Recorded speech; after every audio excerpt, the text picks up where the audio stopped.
Hello, thank you for tuning in to Dennis's Nature Show. I just wanted to do my second show based off of circumstances that have kind of led me into a direction where it's needed to do another show. Um, just to give you a rough draft on the last show, I spoke about Ferguson and all those other things and about the police brutality that has been happening.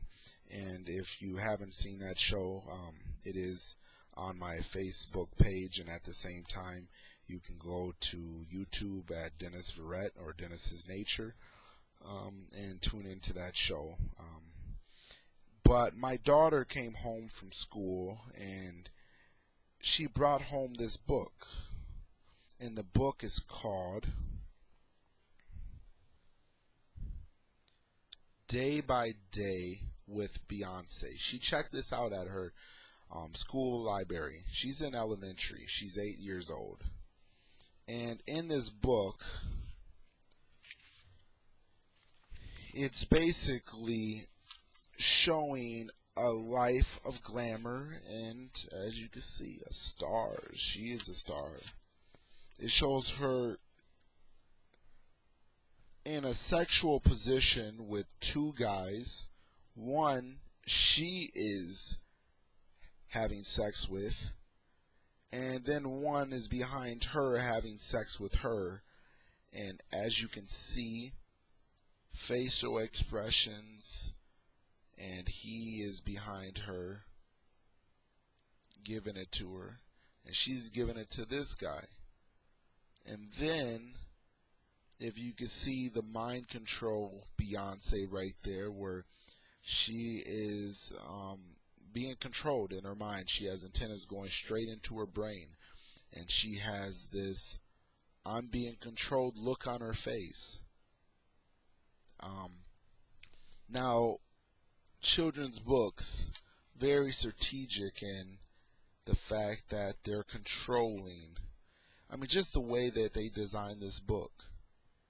As the next page is Justin Timberland dressed up as a woman, and from there he's voguing with the guys in front of him, doing this Vogue too as well, or this very, feminine behavior with stiletto shoes on, and Beyonce looking very mind controlled with this guy. Now, next one, she's signing autographs. Looks very, very normal. Like that could be any one of our daughters.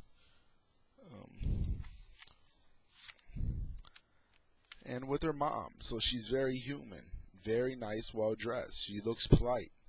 Looks well groomed. This must be Beyonce because Sasha Fierce hasn't come out yet. This is Beyonce right here, too. Beyonce as well. Very, very interesting. Jay-Z and Beyonce.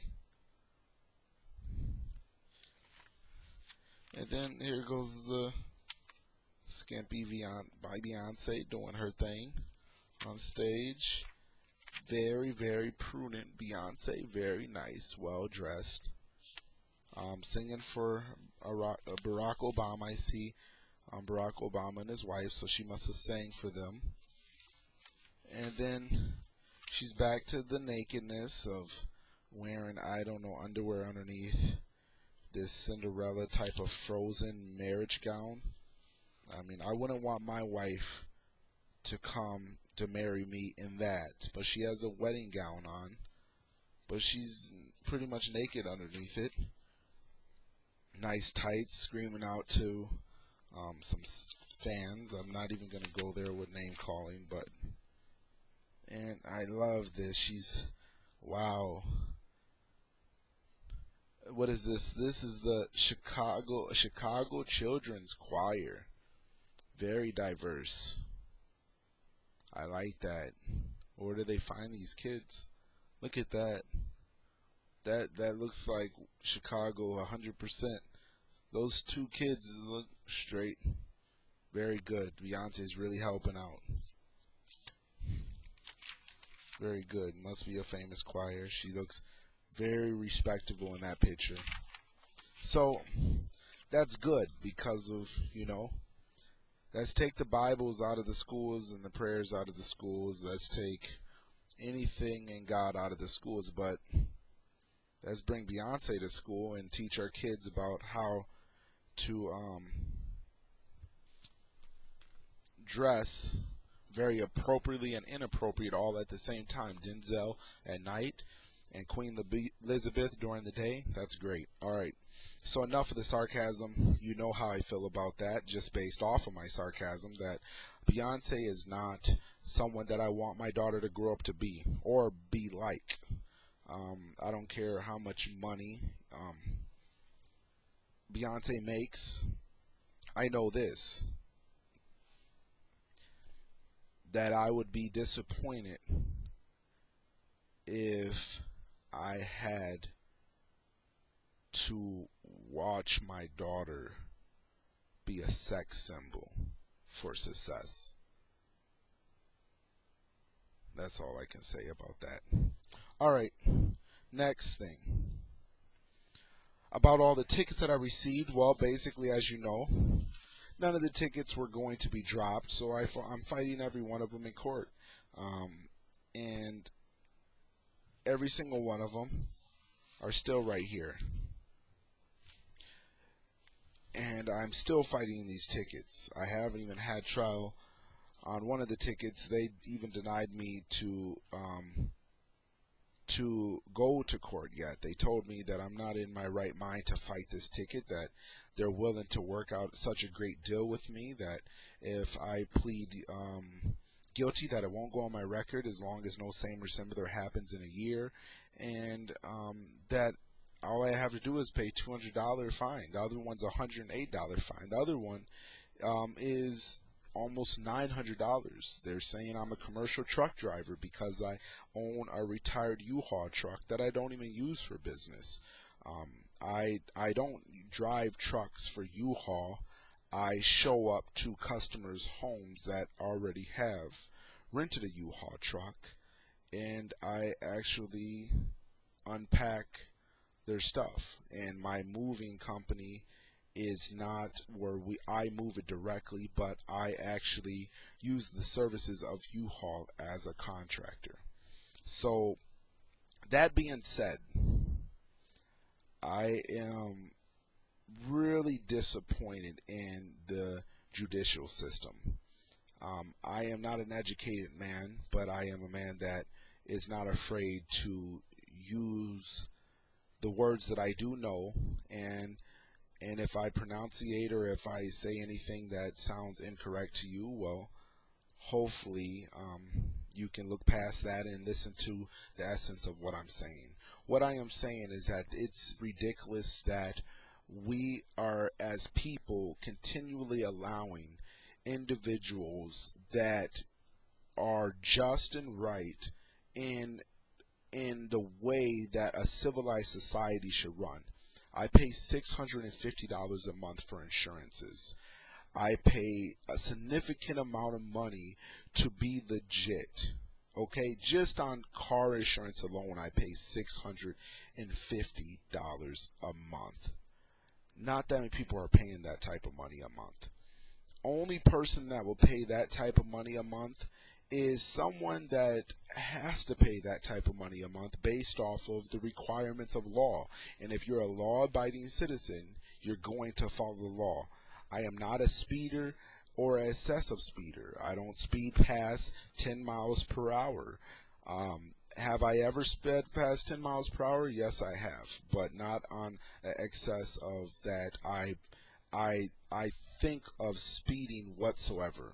Like, if I'm in a rush, I'm just in a rush. But speeding's irrelevant. I always just have been at a place in the last, I would have to say,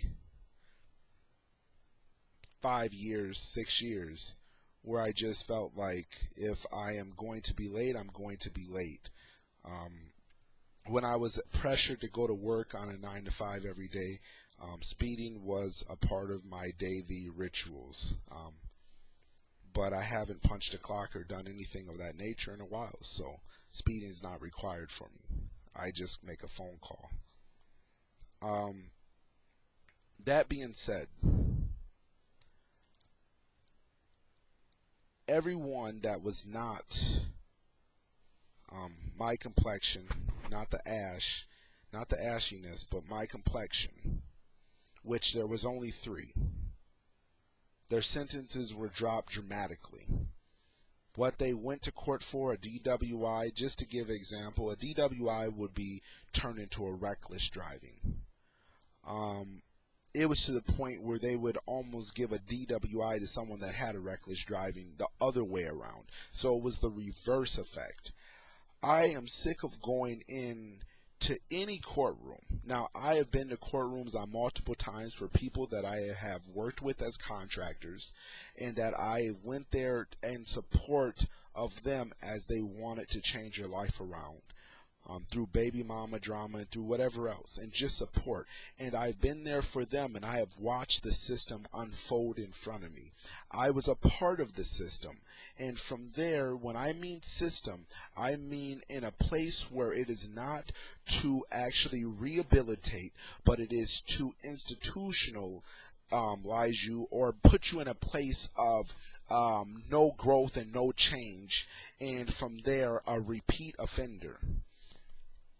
I am so sick of watching people sit on the sidelines and with their children teach their children to sit on the sidelines. I am sick of it. I am sick of that I seem to be alone. I watch a guy named Tyrese. I'm going to call names. I don't care. Tyrese, you're hypocritical. And I like my black folks. So Tyrese, if you ever want to pass me some money, feel free to do so. I'll take that money. I just won't take any of the responsibilities that come with the lifestyle that you choose to live, because I don't want that lifestyle. But I will take your dirty money. You know why it's dirty? It's because of when you release these empowerment videos and everything else, but you're side by side with Snoop Dogg, you're side by side with these other guys. You know, at the end of the day, people listen to you. You got 100 and something thousand views and likes, this and that and another. Am I hating on you? No, I'm not hating on you. Because, brother, you're cool with Mayweather. I like Mayweather a lot. You know, I like Mayweather a lot. Not because of his lifestyle, because his lifestyle is shitty just like yours. The reality is that you promote destruction of your own people. You promote this. You talk about ratchet women need to sit home and take care of their kids and don't have kids if you can't take care of them as you're showing off your restaurant and everything else. You know what, man? That's some coward-ass behavior. That's cowardy. Because as you talking about these ratchet women, the ones that you don't support, whatever, you know what they do? They listen to your music as they're freaking those guys and making those kids. Okay? They listen to your music as they're getting ready to go to the club. They play your music at the club. And then you talk about how they need it. You're sick of these ratchet women. You're sick of this. You're sick of that. Dude, you are a hypocrite. Because if you promote the thing you talk about and you're trying to inspire people, you don't inspire anything other than lies. That's some satanic shit. I have no problem with saying it.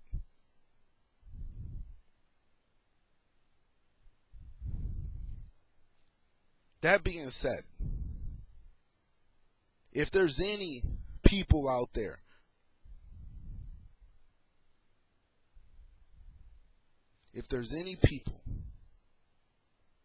that are trying to stand up and do the right thing in the community, give me a call. Message me on Facebook. Message me, email me. What is my number? You want my number? 612-987-5371. 612-987-5371. Give me a call anytime. The reality is I can't stand cowards. I can't stand men that act like they're on the good side, they're on the right side as you do little shakes and handshakes and this and that. How are you on the right side when you watch your people continue to suffer and die, and then from there you promote it just to make $1? You promote it to make money. Labor is the commodity. Labor is currency. That's all that they care about. But you sell out your people. Uncle Tom, black folks. But I will accept you guys back at any time. Oh, it doesn't matter if I accept you, but listen to this. All these other people that accept your music and accept your lifestyle, and then from there they listen to your inspiration and your words that you try to give out. At the end of the day, if they really analyze and mathematically break down what you say, they will know that you're just as shady and shisty as everything you talk about. Everyone's scripted. I mean, Denzel plays great roles in movies, but he ain't really the person in the movie. He's just a great actor. And you're an actor. You're a clown. Stop lying to people. Sit back in your restaurant, eat your food, and from there, think about what you're doing. You need to change your ways, man, because you're on a one-way path and I can't send you anywhere. And what I'm saying, at the end of the day, there's a lot of people that died before me. A lot of people died before me. My life is not special. But I can truly say this. I would never be like that. I would die before that day comes. I would die before that day comes.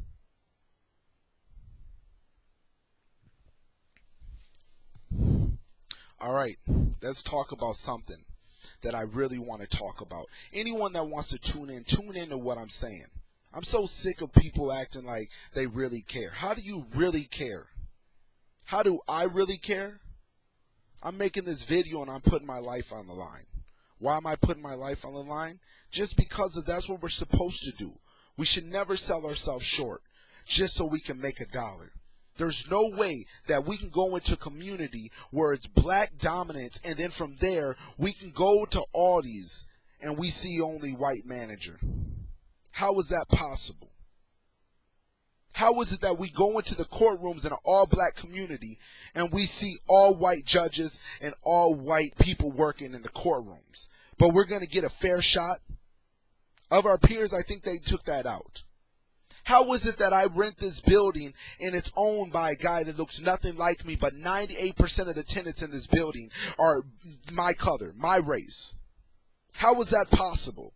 How is it possible that we can go to church every single Sunday and then from there we're sitting there talking about the same message every single Sunday, but nothing changes in our community? How is that possible? Are we waiting on God? Why did God create us then if we're waiting on God?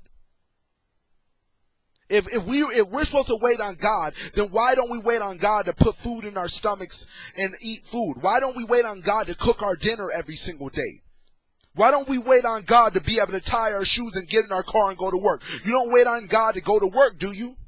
So why are you going to wait on God for this earth to come back? Oh, well, this earth is damned. Well, it's damned because the damn people don't do nothing. That's why it's damned. They watch as people get crucified. People don't even want to like my video, even when they like it, because of you can see the names on Facebook, you can see the names. That's just ridiculous. That's coward behavior.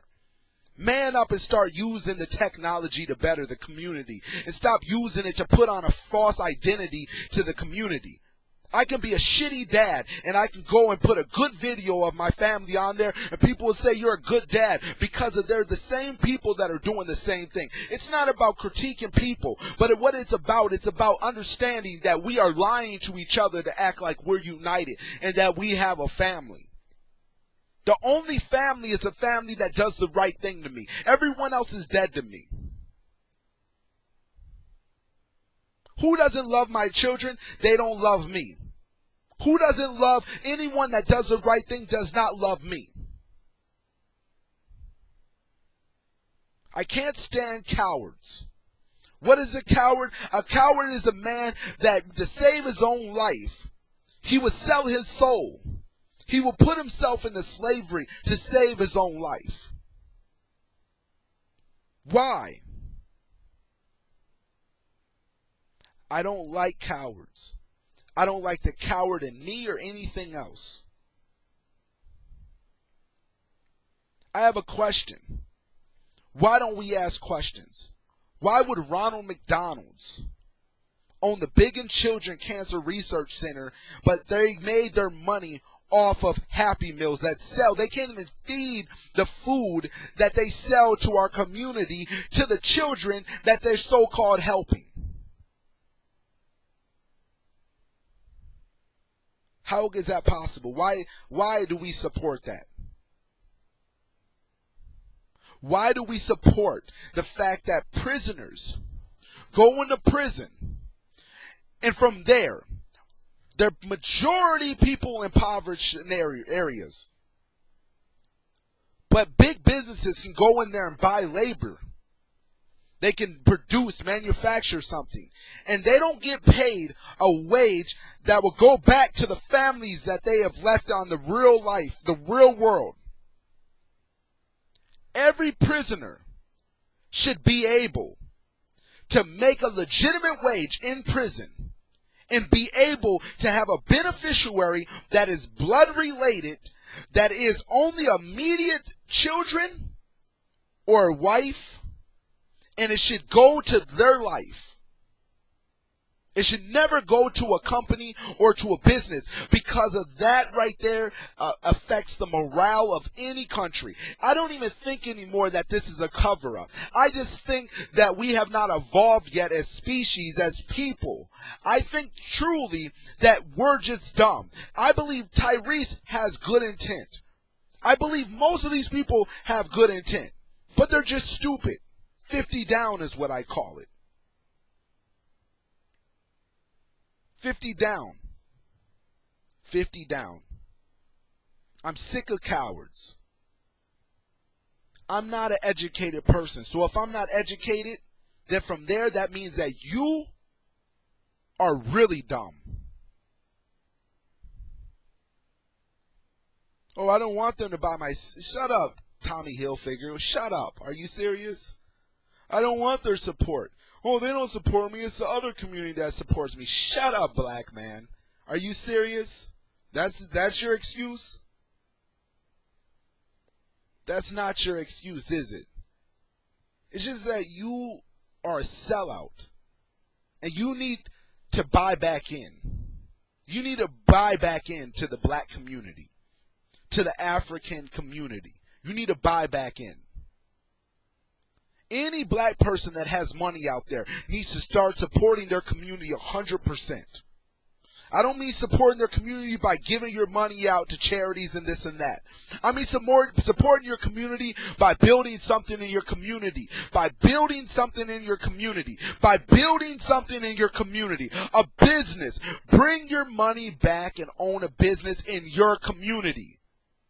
Every black community should have a black celebrity sponsoring it if you're a black celebrity. But if you're not a black celebrity, this doesn't go for you. Support your community.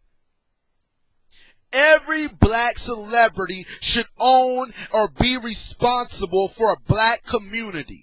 Why? Because of your ancestors that fought for freedoms, fought for rights, is the only reason why you can be on the stage with any of those white folks. All the people that died before you.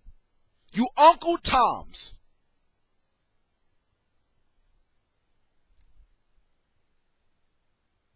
Do I want your money? I don't give a damn about your money. I don't care about your money. But what I do care about is I care about the people that are suffering and killing and dividing and conquering your people. I care about them doing this, so you need to step up and do the right thing. Oh, is your money going to stop? Let your money stop and then we all fight together. But as long as we got little sellouts like you, little snitches like you, then we're going to continue to have that problem. You need to get your ass off of the basement of the master's house and you need to come back home. That's what you need to do. Any black person that is sitting back there sucking dick, you need to sit back and think about it. Take the dick out your ass, the dick out your mouth for a second, and think about what you're doing. And come back home. Come back home, my black people. Come back home.